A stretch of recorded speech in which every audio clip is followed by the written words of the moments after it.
আল্লাহ রাসূল সাল্লাল্লাহু আলাইহি ওয়াসাল্লাম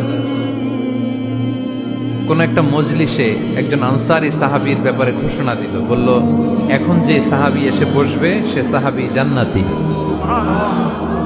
আনসারী সাহাবী এসে বসলো, সবাই তো অবাক, আমাদের কারো ব্যাপারে বিশ্বনবী এই কথা বলল না, এই আনসারী সাহাবী জান্নাতি।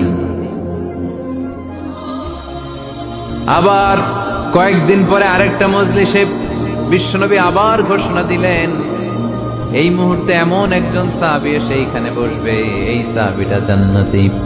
সবাই খেয়াল করে দেখলো, আগের মজলিসে যেই লোকটাকে বিশ্বনবী জান্নাতি বলে ঘোষণা দিয়েছে, আজকেও ওই সাহাবী এসে ওই জায়গায় বসেছে।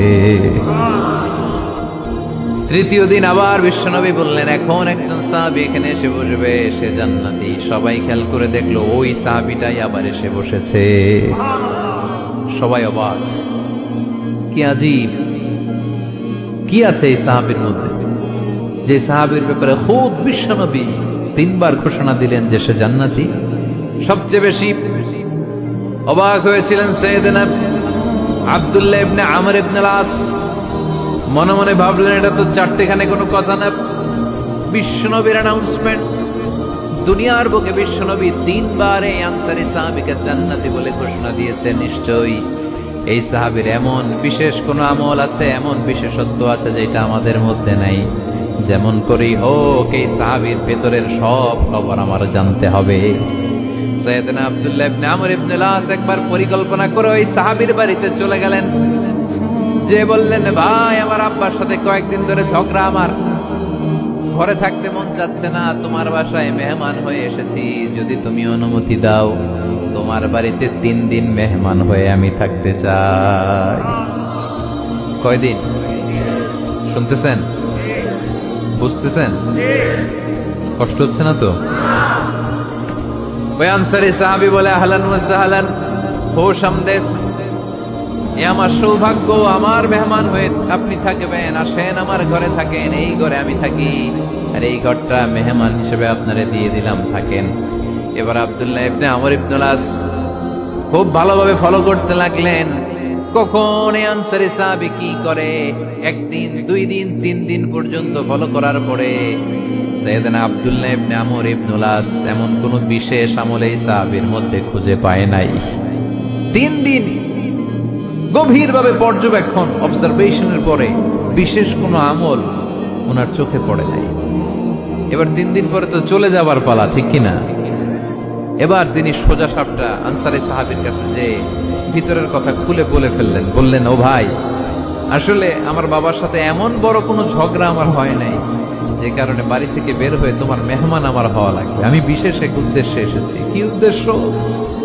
আব্দুল্লাহ ইবনে আমর ইবনে আস এবার বলতে আরম্ভ করলেন, আমরা খেয়াল করেছি 3টা মজলিসে বিষ্ণু ঈসা ইসলাম তোমাকে জান্নাতি বলে ঘোষণা করেছে, তাই আমি জানার জন্য এসেছি তুমি এমন কি আমল করো যে কারণে বিশ্বনবী ঘোষণা দিলেন যে তুমি জান্নাতি। কি এমন বিশেষ আমল আছে তোমার, আমার একটু বলো, আমি ওই আমল করে জান্নাতি হতে চাই। আল্লাহু আকবার। এবার আনসারী সাহাবী মুখ খুললেন, উনি বললেন, ও ভাই আব্দুল্লাহ ইবনে আমর ইবনে আস, এমন কোন বিশেষ আমল আমার নাই, হালাল পন্থায় রুজি করি, ব্যবসা করি, নামাজের সময় নামাজ পড়ি, রাতে এসে ঘুমিয়ে যাই, ফজরের আগ দিয়ে উঠে তাহাজ্জুদ করি, সময় মতো জিকির আজকার করি, কোরআন তেলাওয়াত করি, কিছু দান সদকা করি, সবাই যা করে আমিও তাই করি, স্পেশাল কোনো আমল আমার জীবনে নাই। তবে আব্দুল্লাহ ইবনে আমর ইবনে আস, শুনে রাখো, একটা কাজ আমি প্রতি রাতে করি, হয়তো বা এই কারণেও বিশ্বনবী আমার ব্যাপারে এমন ঘোষণা দিতে পারে। আব্দুল্লাহ বললেন, ও আনসারী সাহাবী, কি কাজ তুমি করো? এবার আনসারী সাহাবী বলতে লাগলেন, প্রতি রাতে যখন আমি আমার বিছানায় ঘুমোতে যাই, আমি কারো ব্যাপারে কোনো রাগ, কোনো হিংসা, কোনো ক্ষোভ অন্তর নিয়ে ঘুমাতে যাই না। ওই দিন যার সাথে যা হয়েছে সবাই রে মাফ করে দিয়ে মিটমাট করে একটা প্রশান্ত অন্তর নিয়ে আমি বিছানায় ঘুমাতে যাই। ওই দিনে কেউ আমার গালি দিছে, কেউ আমার বকা দিছে, কেউ আমার বিরুদ্ধে মিছিল করছে, উল্টা পাল্টা যে যাই করুক না কেন, আমি কিচ্ছু মনে রাখি না। আওবি ইলা ফিরাশি, আমি এমন ভাবে আমার বিছানায় যাই, ওয়ালাইসা ফি কলবি হিকদুন আলা আহাদ, এমন অবস্থায় আমি শুয়ে পড়ি যে আমার হৃদয়ে কারো ব্যাপারে আমার হৃদয়ে কোনো ক্ষোভ নাই, কোনো হিংসা নাই, কোনো অহংকার নাই, সব রাগ ক্ষোভ ভুলে গিয়ে সবাইকে ক্ষমা করে দিয়ে আমি বিছানায় ঘুমাতে যাই।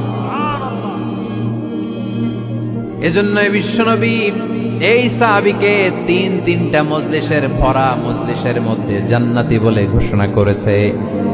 এই হাদিস থেকে শিক্ষা হলো, আমরাও যদি প্রতি রাতে বিছানায় ঘুমোতে যাওয়ার আগে সবাইরে মাফ করে দিয়ে মনের যত ক্ষোভ জ্বালা যন্ত্রণা আছে সব ভুলে যে বিছানায় ঘুমাতে পারি, এই সাহাবীর মতো আমাদেরকেও জান্নাতি হিসেবে কবুল করবে কে?